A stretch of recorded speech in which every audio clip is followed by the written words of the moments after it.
Welcome to Casual Friday. I want to start today by talking about this sock. This is the first sock of a pair and that I've been knitting this week. I really love the colors in this yarn. I had years of collecting sock yarn. I had the perfect match to do a contrast heel and a perfect match for the toe. So I was pretty tickled about that. But what I found really interesting is the yarn label. This is a yarn from Lang, and it's a German company, so I'm not sure is it Jowl? I don't know. But I was looking at it. It's a yarn I have probably knit with once before. They come with these little spools of reinforcing yarn, which I never use because the yarn itself has nylon. But what's really cool is, can you see that there's a little picture of a sheep on here? And there's one of those little QR codes next to it. But they have this little logo that says, trace your yarn. Lang yarn, or Lang yarns. Oh my God, it's so tiny. I think it says langyarns.com. I can't read it. It's so tiny.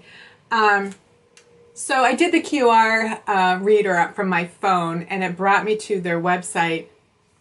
And what you do is you fill in the type of yarn. So this is Yalvol color, and then you put the color number and then the dye lot, and then it will tell you where your yarn came from. The app on the phone brings you to their German website, and I didn't see a way to convert it to English, so then I went on my computer and I redid the whole thing, and I got this big color printout on the screen that has all of this. My printer's black and white, but it goes through like where your wool came from exactly. So this says Estancia Pecket Harbor in Patagonia, Chile. So it's in Patagonia, and they're talking about the farm where the sheep came from, and then they tell you the breed, because normally they just tell you it's wool, and that's what part of my issue has been, is I don't know what wool breeds I've knit from, other than merino, like those standard worsted weight wools that every company has, so they have them in a gazillion colors. That a lot of times that will say something like Peruvian Highland wool or something like that, and that's the kind of yarn I knit with all the time. But otherwise, I've never known, what wool I've been knitting with. So it's Corriedale, and then they tell you, the wool of the Corriedale sheep is not particularly fine, but it's very white with a long staple. It's suitable for producing hard-wearing, easy care, and durable knitting yarns, which are not susceptible to pilling, which you want in a sock yarn. So then they tell you when it was sheared. So this yarn was sheared in February of 2013. And then they, once a year the yarn is gathered, and they tell you where it's washed. So it's washed in Chile, and then with the lanolin removed, and then the washed wool is transported by ship to Europe and combed in the textile Biella in northern Italy. So it went from Chile to Italy to be carded, and then it was spun. I think it's spun in the same place, because they're not saying it was, and then it's twisted and plied, and then the yarn still has the original color of the wool. In the next process, the yarn is printed in multicolor, and so the final processing step, vapors and tangles, they're calling it. It's steamed and wound into a yarn ball, and then it's shipped to Ryden in Switzerland, and then they dye test every dye lot, I guess. So I thought that was so cool. So it would be interesting to know if anybody has done this. I don't even know what other yarns they carry. I got this yarn at the shop up in Circle Pines, which is in a northern suburb of Minneapolis. I got it a month and a half ago or 2 months ago, because she was going to close her shop because her lease didn't get renewed, and so she was selling everything. So I went up there and bought a bunch of things that I thought I could use. And I always look at sock yarn, even though I don't need any, And I bought this. I just love the colors. There's something about sock yarn that, you know, I don't really like the color pink so much. I do like fuchsia. And I have probably 40 pairs of hand knit socks in my sock drawer. And I think there are 2 pairs, maybe 3, that don't either have pink, purple, or red in them. I always have those colors in them. And I have 1 pair of socks that it's blue, and every time I take them out of my drawer, I think these look weird. so I you know, I just couldn't resist the rainbow, and especially with so much fuchsia and purple in it. So anyway, I think it would be interesting to find out all the different places that they source their yarn, and I you know, I wonder if they get all of their sock yarn, you know, the Corriedale they get, if it's all from Chile or what. I don't know. So I want to give you an update on my spinning. I really appreciate how concerned people were when I was saying last week how I was overwhelmed and frustrated, and you know, I know that I need to practice, and you know, I don't want to practice, and some people were recommending, well, just wait for your class and the teacher can guide you. And I don't think I made clear that this is my learning process. Like, if you've ever done the Myers-Briggs type indicator test, I took the official one years and years ago when I was working as a contract worker at Honeywell, and I wanted to find a job with benefits, and so I was trying to figure out, did I still want to work in the field I was working in? And so I took all these different tests and assessments as part of this class, and one of them was taking the official Myers-Briggs type indicator. And so I came back as either an ENTP or an ENFP. I'm very, very close on the feeling thinking. If you don't know what any of this means, it's okay. But so the main point is that my dominant function is that I'm an extroverted intuitive. That means I love to take in information, ideas and information, and then and find the connections between them, find the relationships between things. So I'm slightly extroverted, means I do enjoy being around people, but my extroversion has to do with ideas. So a lot of the information I get has to be from other people, but there really aren't enough hours in the day for me to have alone time. Like, I'm alone most of the day. I'm aware of people in the house, I'll go down and talk to them. And if I'm teaching a class, I'll come home and I'll be like wired for 2 hours later, which is an extroverted trait. But really, like, I just love information. I love it. And I think part of that thinking, feeling, borderline business, I really love to share information too, and I really love teaching. And I think that's part of that whole very balanced thinker feeler. Is part of why I love not only getting information but also sharing it. So I know that about myself. I know how I need to accumulate information and then find the connections. And I just wasn't quite finding the connections in a way that I could build that foundation. And the other thing about me is because I take in information like through the form of ideas, I can be very unaware of my surroundings. I don't know if I told you guys this story about my husband. He works very close to home, and he comes home at lunch, and so we were talking one day. He was standing against the sink, and I was sitting at the table, and we were talking, and I was aware that I had to keep moving my head in order to see him, but I wasn't thinking about why I couldn't see him. I was thinking about the communication that we were having, that we were talking. And finally, I kind of like, I don't know if we were coming to an end to the conversation or things were switching or something, and I kind of was aware of what was in my midline focus. And it was Valentine's Day. He had brought home this huge bouquet of flowers, and they were in my line of sight, which is why I kept going like this.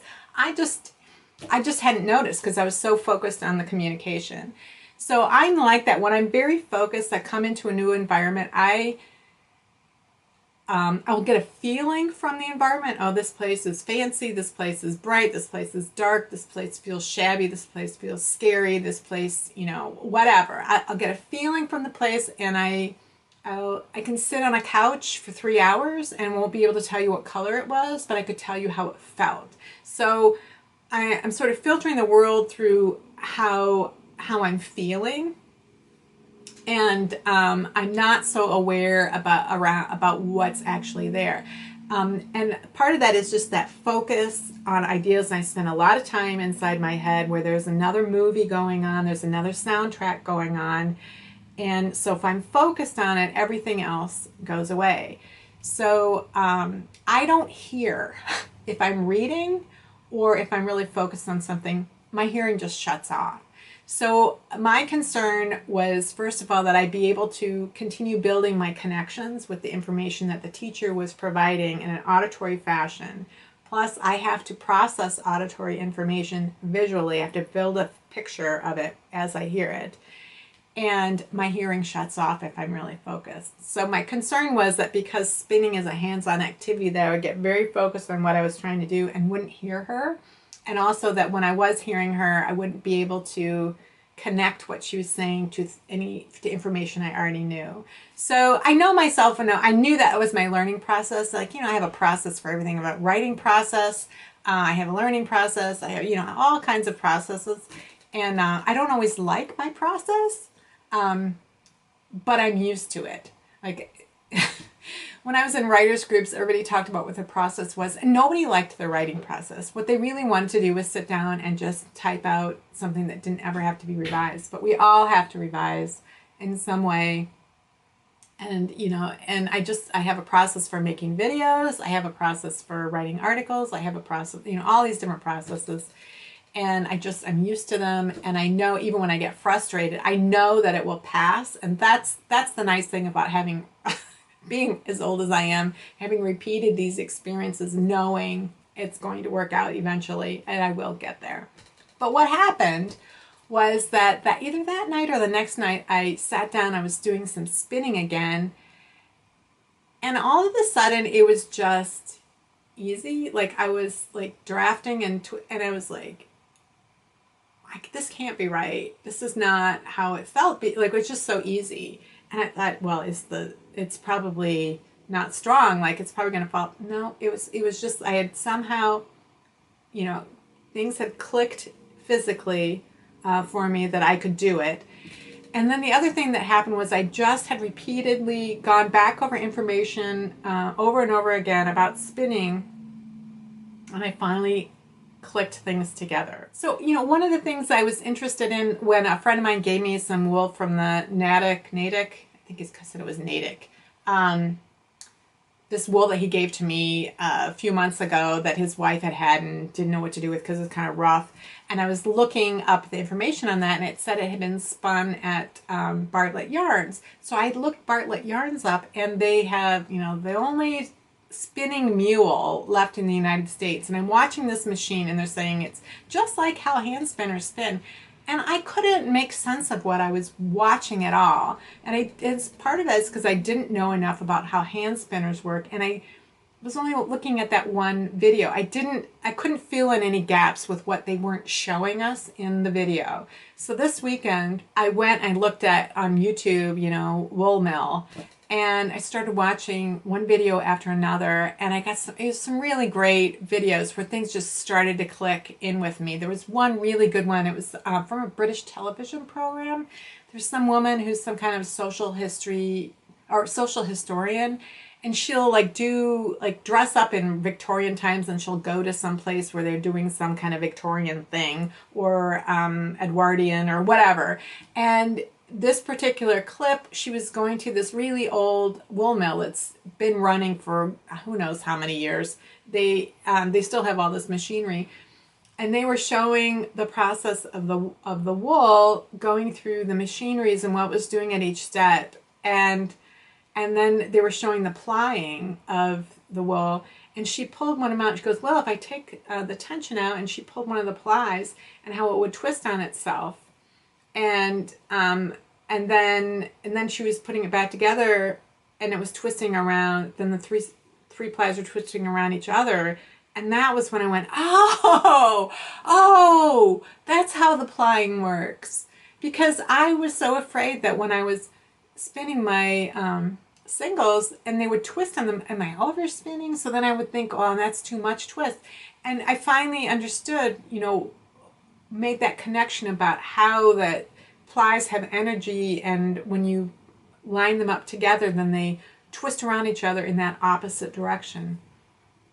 So that was this revelation that I had that was helping me with this video that I was working on for earlier this week in the Technique Tuesday video with the, you know, why does your yarn twist when you wind it in a ball winder, and how can you keep it from doing that? And so it was all kind of, I was making these little, this thing and that thing and this thing, and putting all these connections together because I was gaining the context. And so I just watched one video after another. And so I went back and I was watching, another, I don't know if it's the same video or a different video on Bartlett yarns. And I finally understand how the knitting mule works. Like I just get it now. I get what's happening. And so I was watching that one. So that was Bartlett yarns with the knitting mule. So then the next video I watched was one for Canada. Is this in Western Canada? And it's the other knitting mule remaining in North America, but they're in Canada. And but the Bartlett yarns, I have yarn that was spun in Bartlett yarns at Bartlett Yarns. So that was really neat. I don't think I have anything that was spun at this Canadian one. I'll have to figure out what the brands are that they spin. But then the next one I watched was this Irish mill in Cushendale in Kilkenny, and I went, wait a second, I think that's the mill where I got that Irish yarn I bought for my birthday, the Zwartbles yarn. And sure enough, they're showing this thing, and then they show Susanna, the woman with the Zwartbles sheep, who has her wool spun there, and they're going through all of their machines. So it was another knitting mule. So it's like, oh my gosh, I have yarn from at least two of the three knitting mule places, which I think is super cool. And I just love that I can watch these videos now. It just makes me so happy.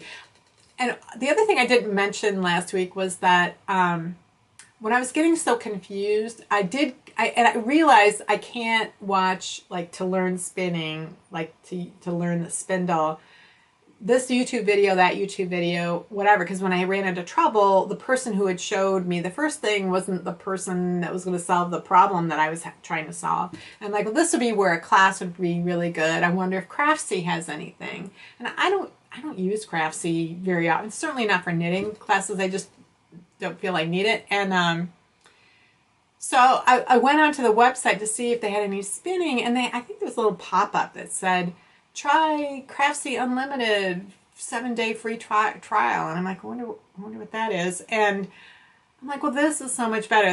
It's a free 1-week trial, so I could look at the spinning videos. But it's $15 a month if you just do it month to month. It's like, I think it's $120 for the year, so $10 a month. I don't know what it is for a year, but it's cheaper per month if you do it annually. But anyway, I'm like, $15 for a month, you can watch as many videos as you want. So if they're not what you're looking for, you haven't wasted any money. And you can download all the materials. As soon as you stop your subscription, you no longer have access to it. So it's different than when you buy a class, individual class, which might cost $25, $40, and you have access to it forever. I usually, I just want to learn what I learn and then move on to the next thing. So that unlimited thing is just better for me. So there was a spindle class on there, and I got a third of the way, maybe halfway. Probably only about a third of the way through, and I thought, this is not the class for me. I'm not the student for this teacher. She's not the teacher for me. And I'm not saying it's a bad class. And the only way I can equate it is like when I was in like critique groups, and if you write a certain genre of fiction, you're used to certain there's certain expectations that go with that genre, and the readers are going to be mad if you violate that. So like with a romance, if the hero and heroine aren't together at the end of the book, you violated the genre of romance. It might be a love story, like Nicholas Sparks. He always has to kill somebody off because, why shouldn't you be punished for falling in love? But in a romance, that wouldn't happen. So if you were marketing a book as a romance, the expectation is that they are going to be together at the end. Just like in a mystery, the expectation is you're going to figure out who done it. So when you're critiquing something in another genre,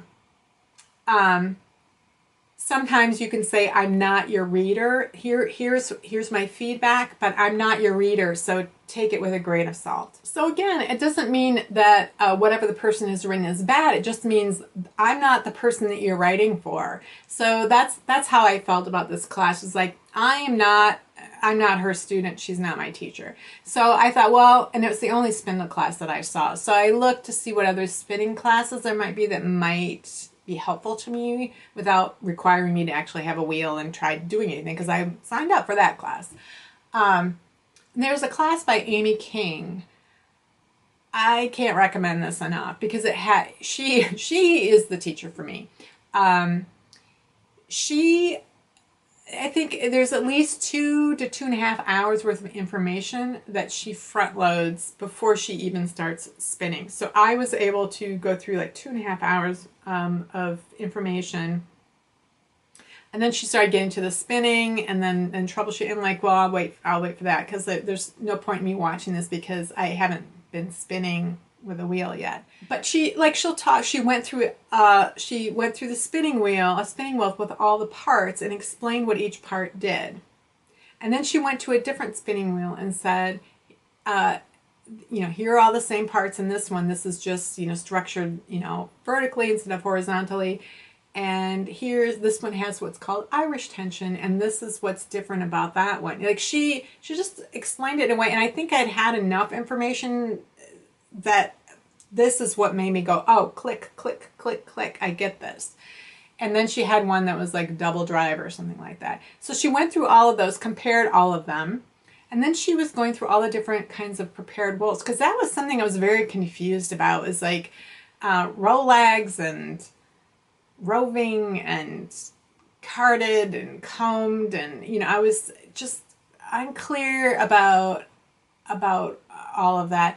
And she had all these different examples, and she just went through, and so I was getting the breadth that I really like, that I need in order to focus on going through this step, this step, this step. I hate being led through one step at a time without knowing the big picture. I have to know the big picture. So that was just amazing. I can't say enough about that class. So good.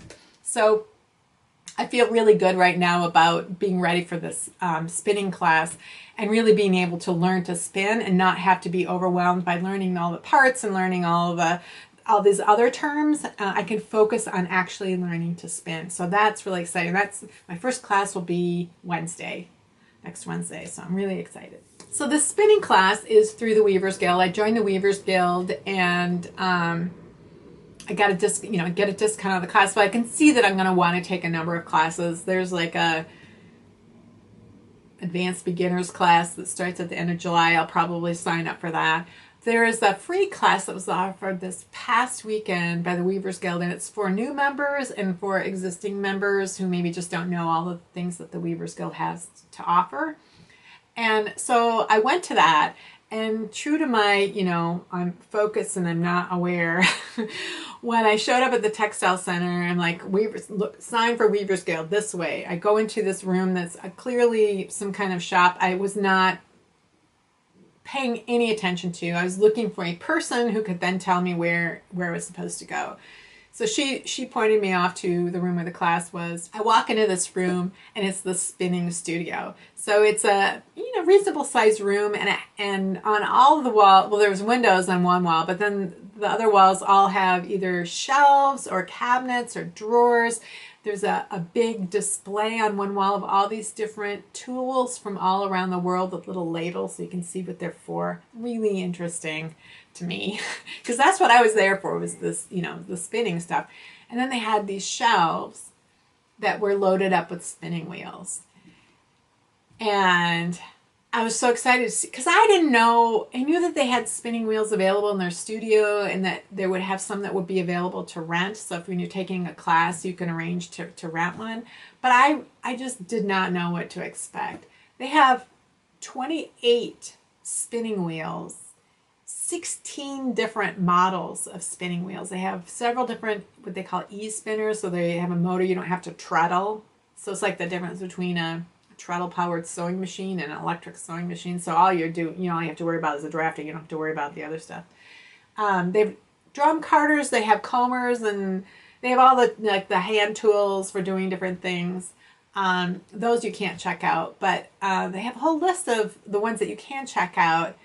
I think there's two or three models, a couple of Luettes, and some Ashford traditionals that you can check out. So that was I was excited to see that. They went around the table, like, what are you interested in? Like, what is it that you do? Because they're weaving, spinning, and dyeing. And so almost everybody there was a weaver. And I said, because this is what I was not worried about going to this. I was not worried about seeing the studios and seeing the weaving and the dyeing studios, because I've done both weaving and dyeing. And I thought they were both interesting and just not something that I knew I was going to get like obsessed with. But spinning, I knew that would be interesting, which is why I avoided it for so long. So I'm like ready to commit to the spinning now. So I said, well, I took a weaving class like 28 years ago, and I said it was really interesting, really glad I did it. Finished my scarf, really like it, thought I did a good job on it. And I'm a knitter. I was just like, I knew I was a knitter. And I think it was because of the amount of time and effort it takes just to get set up to weave. Like, you have to set the warp, these long strands up, and get them anchored and get everything set before you can actually start to weave. And that was a period in my life where I didn't even swatch when I knit. I was lucky that I was an on-gauge knitter. So I just used the needles that the pattern said, and I got the right gauge, and I just started my knitting project. So I didn't even, I didn't have the patience to do that. So, and I've done dyeing. I've over-dyed the one sweater twice, which was interesting. I just wanted to know what the process was. And last year, the Knitters Guild had a retreat where you could sign up. You could just go there and just be with everyone and knit if you wanted, or there were some classes you could sign up for. And one of them was a dyeing class with a woman from three Irish girls. They do hand-painted yarns. And, just looking at the equipment and then like what it takes to figure out colors and how it works, I thought, this is not, I'm so happy that it was all set up and I got to see how it did. I could just tell I am not going to be hand painting yarn. I don't use much hand painted yarn, and I wouldn't have the tolerance for just experimenting with yarn and not have the colors turn out. I just wouldn't want to do that. And because I knit sweaters so often and trying to hand paint yarn to make them so that they don't pool and look weird, I just knew that was not something that was going to suck me in. So the first thing we do is we leave the spinning room to take a tour, and we go into that shop that I had just, walked right through. And she starts explaining what they have here. And then I start looking around. I'm like, oh, I don't know what these things are that they're selling here, like different tools and gadgets. I want all of them. I was like, what are these? What are these? These are so cool. I don't know what they are. And then I saw, they sell yarn here. I knew that they sold like donated yarn and tools. Like if you have stuff you don't want anymore, you can donate it to the guild and then they'll sell it in their shop, and that helps them. But they sell like new yarn, and it turns out they're the local distributor for Shacked, which makes looms and spinning wheels. So they sell that stuff there. And I was like, oh, okay, I can't look too closely at this stuff because I'm going to be like, So la-di-da-di-da, we're going to go into the next room. We go into the weaving studios. And again, I'm not interested in weaving. I am interested in fascinated how big some of these looms were. There's 2 rooms, and I don't know how many, I can't remember how many looms are in each room, but they had these two looms that were very different from each other. And she was explaining to us what the kinds of looms they were. And of course, everybody there, they're all weavers and they're really interested in this. And I'm starting to get interested in it. And they're talking about how they teach the classes, where you'll have like 8 people in the class, and then they'll warp some loom together to make it super, super long. And then everybody gets assigned a specific day when then they can, because they're learning some technique or how to use the loom or whatever it is that they're learning in this class. And they each weave their section, and then the next sign up day, the next person does their section. So then at the end, they take the whole thing off and they cut off their different parts. And I was like, oh, and there was a woman there who, she was there for her day for her weaving class on a different loom. She was trying to figure out, what she was doing. And she was listening to the woman teaching our class, what she was saying. She's like, yeah, it's really great because, you have to finish it. It's not like you have, unfinished projects and a bunch of bags all over your house. Like, la, la, la, la, la. Oh, and I'm like, oh my God, I don't want to know this. I don't want to hear this. And they're all weavers, and they're all like, oh, no, you're going to try it. You should try it. And like, it's like a coven of codependent enablers. They're just, come try it, come try it. So, I'm not, spending all my time avoiding learning to spin anymore. Now I'm going to be spending all of my time avoiding learning to weave. So thank you, Weavers Guild, for that. Then the last thing we did, we went into the dye lab. And it's really, now, there's something about, I'm realizing that if you're spinning your own wool, it makes a lot of sense that you're going to dye it. And I can see myself wanting to dye wool rather than the yarn. And possibly using like tonals and then mixing that together to create some depth in the yarn. I could see that, like that seems very useful to me and makes a lot of sense. The hand painted thing isn't something I care about. But, learning to dye the wool in order to have the color I want, because normally I'm going to knit with a solid color because I'm going to do cables. So that is interesting, is that they have all that equipment and these huge pots, so you could do, like if you had a sweater's worth of yarn, you could put all of it in there. So that's interesting to me. I don't think I'll be obsessed. I can just see that, this is something, this is a practical skill to learn, but it's not going to be something that I get obsessed about. I hope. But since I've joined the Weavers Guild, I've become really interested in its history. And I mentioned a few weeks ago that one of the founders was this woman named Hilma Berglund, who is a weaver. She taught at a lot of different art institutes around town. She taught at the university. And I am learning more and more about her. And I'm going to talk about her at some point, not today. So when I first talked about Hilma and the Weavers Guild, I mentioned that they were instrumental in, the formation of a physical space of the Textile Center, which is where the Weavers Guild has its studios. And I said, I knew it was a special place, but I didn't realize how special. And my assumption was that other big cities would have something like this, but I really didn't know, and that I would be interested to find out. And a couple people mentioned in the comments that they had something similar in their cities. So one woman was from Texas and said, oh yeah, we have that. I don't remember which city now. We have that here. And another one said, oh, you don't have to be in a big city. Down here in Iowa City, we have the Craft Guild. She said, I don't know when it started. I think, sometime in the 70s. But it's not as big as a textile center, but they have, classes, and they have looms, and they have all this kind of equipment. It's a similar deal to what the textile center has. So, it is possible to have one in a smaller city. That's great. But I did get interested in the other two founders. There were three women who were founders of the Weavers Guild, and I was kind of wondered about those other two women because normally Hilma is the one that gets talked about the most. She lived here her whole life. She helped found the Weavers Guild, and Weavers Mill. the Weavers Guild, and she was involved with it until her death in 1972.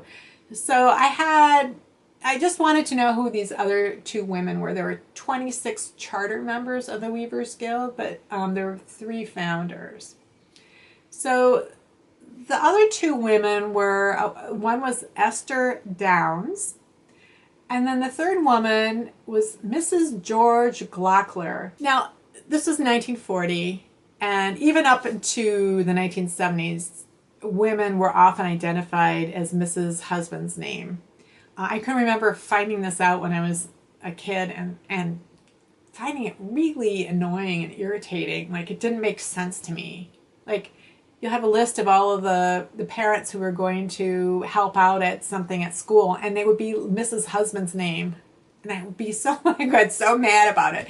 And when I started doing genealogy, I realized what an encumbrance it was. It was like it created brick walls in doing research, because women were often, sometimes you couldn't even figure out what their first name was, never mind what their maiden name was. And if you can't find, the name of your great-grandmother, you can't find the name of her parents and their parents. I mean, it's like every time you get to a woman, you essentially risk not being able to find out half of the people that you descend from that couple, because if you can't figure out the woman's name. And I thought it seemed weird to me that, I mean, I know they probably took this from the roster where the original founders, but I thought it was weird that nobody ever cleared up who she really was. Like, why isn't she listed now by her name?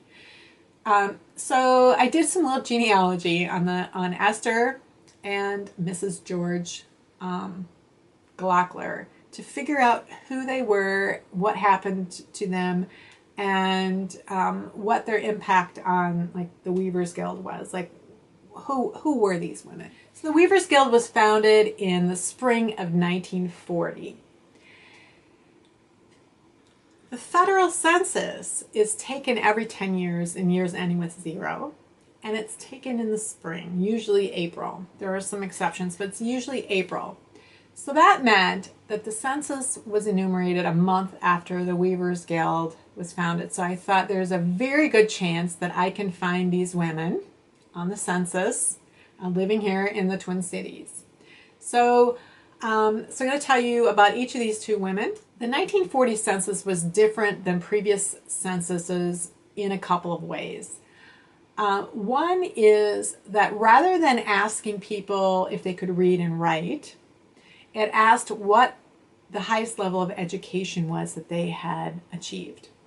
So this was a time period when an 8th grade education would have been very common, and even less education wouldn't have been unusual. I have one grandfather who had a 4th grade education, and his wife, my grandmother, had an 8th grade education.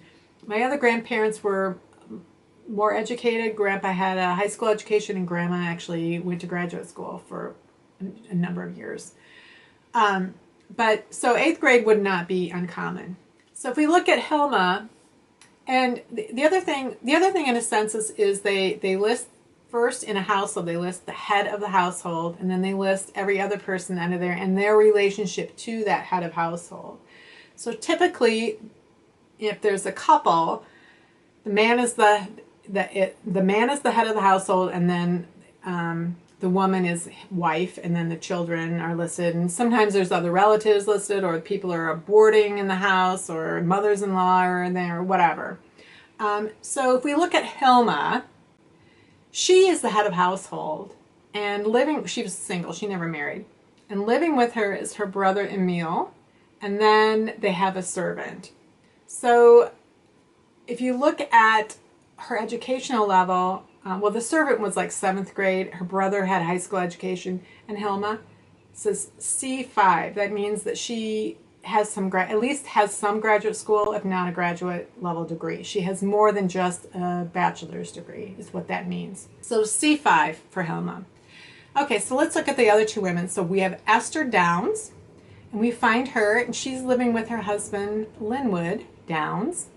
And both of them are listed with a C5 level of education. That means Esther has a master's degree probably. And her husband does as well. So we look at, her husband was an assistant professor of German at the university.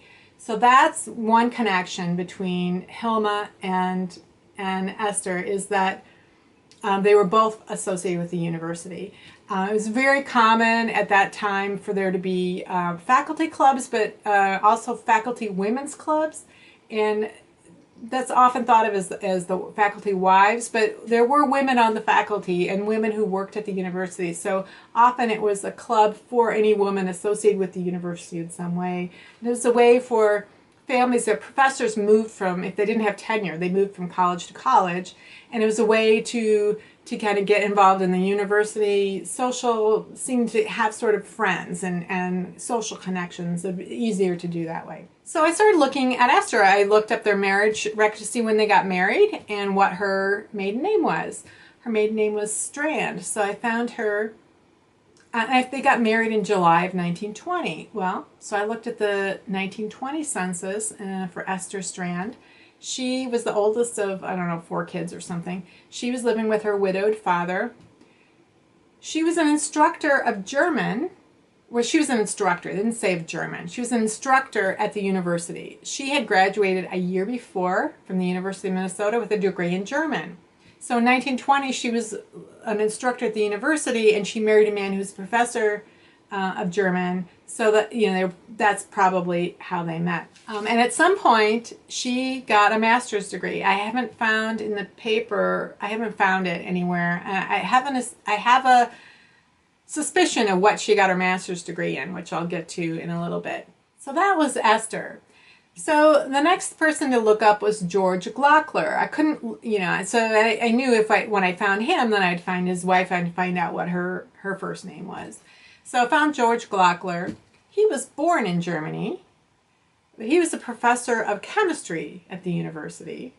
So he had a C5 for his education, and his wife's name was Ruby. Ruby also had a C5 next to her name. So my feeling was that's how the 3 women knew each other, is through the university somehow, and probably through the faculty women's club, perhaps. That was my guess. So Ruby Glockler also had some kind of master's degree. And once I knew what her first name was, then I just searched some newspapers for Ruby Glockler. I also searched for Mrs. George Glockler because, obviously she was using her husband's name often. And I discovered she got her master's degree from the University of Minnesota in home economics in 1929. So I knew she had a master's degree in home economics. And my suspicion is that that's what Esther Downes's master's degree is in, but I don't know. I couldn't find an obituary for her. But I did start looking for other information about Ruby, and I found her obituary. Now, this Mrs. Husband's name thing that always has frustrated me, really can frustrate me in obituaries when I'm trying to discover a woman's name, because my hope is that in their obituary, her name will be mentioned. So I have like a great-great-grandfather whose first wife, her obituary says Mrs. Lewis Larson is the heading of it. They say that Mrs. Lewis Larson died last Tuesday, and they tell her exact date of birth and where she was born. They do not mention her name. They do mention her first husband's name, full name. Don't mention that she divorced him because he was abusive, but they do mention his name. And then the 2 children that, her 2 daughters that she had by him. And it makes sense that they mention him sort of, because that's in the context of their 2 daughters who survive her. But the 2 daughters' names are their Mrs. Husband's name and Mrs. Husband's name. So the woman who died and the two women who survive her as her descendants are not mentioned by name anywhere in her obituary. But all 3 of Mrs. Lewis Larson's husbands are mentioned, as well as the husbands of her 2 daughters. So that's like the kind of thing that, like, oh. So I found Ruby's obituary, and it said Mrs. Ruby Glockler, widow of George Glockler, the former they go on and tell all about him. In the first paragraph of her obituary, it's all in the context of who she was married to. And that, I thought that was really, I was really irritated by that. I felt like if they wanted to give that context to who she was, they could have left that for the end. Like, they don't need to lead with that.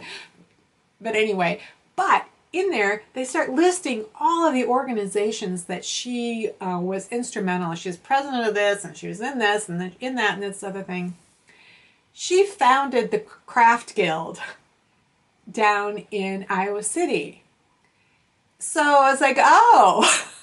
So she is one of the founders of the Weavers Guild up in Minneapolis.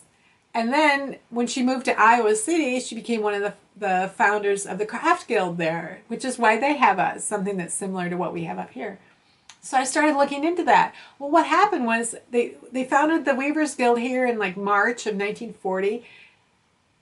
Her husband got this new job down in Iowa City in May, and so they moved there in January of 1941. She founded the Craft Guild. So less than a year after she helped found the Weavers Guild, she founded the Craft Guild down there. And so there were a few articles in the paper about her and the Craft Guild in those early years. At first, they limited the number of people who could be members because they had the amount of equipment they had and the space that they had was just couldn't accommodate more people. And it sounds like they had two things that they did. So she was chair of the pewter section, and she apparently was, did some exhibit where she was showing this big, huge pewter candelabra that she had won a national prize for. And then the other woman was Dr. somebody from the university. So she must have been a professor at the university. And that woman was in charge of the weaving within the Craft Guild. So that's what they started with. And then there were articles during the war, like World War II started pretty soon after that. And there was a picture of her making candles at the Craft Guild. And then it had to do with, like, if you had to have blackouts and stuff with candles, but they were donating these candles to some organization that had to do with the war. So she was in the paper in the wars. And Esther was in the papers during the war as well, because she was weaving wool cloth to have a tailor make a suit for her husband, because the wool cloth was in short supply, and so men were having trouble getting suits made, and so she wove the fabric to make her husband a suit, which I thought was great. One of the things that they were telling us at this Weavers Guild class was that every summer at the Minnesota State Fair, the Weavers Guild is there exhibiting in the Creative Activities Building every day for the entire fair. So 12 hours a day, all 12 days of the fair. And I realized that, that's why anytime I've gone to the fair, it didn't matter what day I went, the Weavers Guild was always there. I kind of noticed that the Weavers Guild's always there, and I never know which day the Knitters Guild is going to be there, because the Knitters Guild will exhibit. They have different organizations will be assigned a certain day where they're there exhibiting, and they can demonstrate. When I say exhibiting, I mean like demonstrating for people, and you can kind of teach them how to do it, let them know that the guild exists, because guilds are all about education, and the state fair is all about educating. So it's a nice combination of things. So I didn't realize that the Weavers Guild was there all day, every day. And the teacher said, and it's always been that way. There's some sort of, I don't know, she said they were a member of the fair. I don't really understand what the arrangement is, but they've always been there every day of the fair. So I started looking into that, and they used to have what they called a women's building, which is where you would, show off your needlecraft or do this. And then they built, they built a bigger building in the 50s, and they called it, home activities, home art. They had some other name. They didn't call it the women's building anymore. They called it something else. And they would have other things in there too, like woodworking, and they had things like, so men were doing it too, and maybe that's why they gave it a different name. But in a few years, there was this one year where they said nobody's going to be able to do exhibiting because so many people are entering the competitions. You know, they're for like cookies or jams or knitting or whatever. So many people were competing that they needed the space in the building to display everything.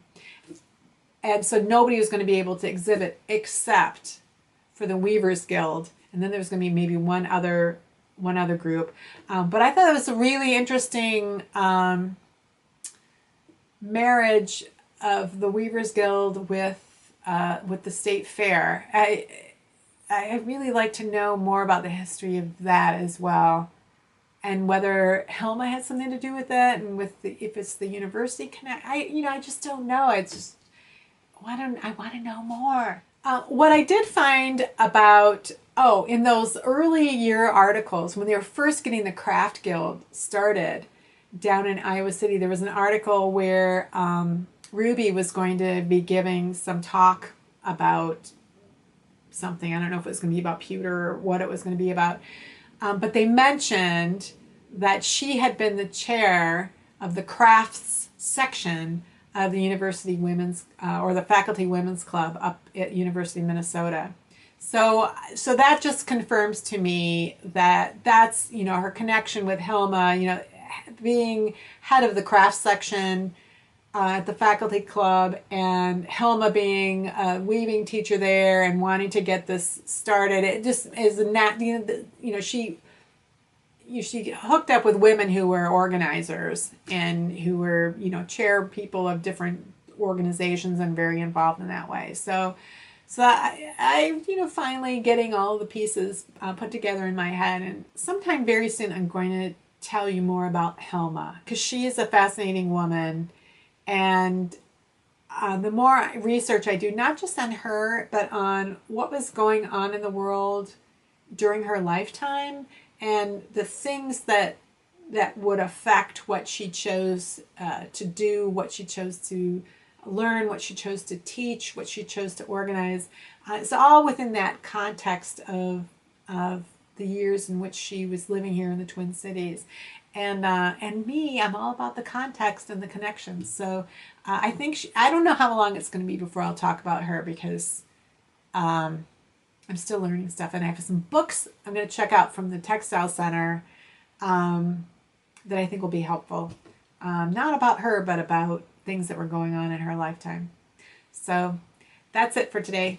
Thanks for watching, and I'll see you next week.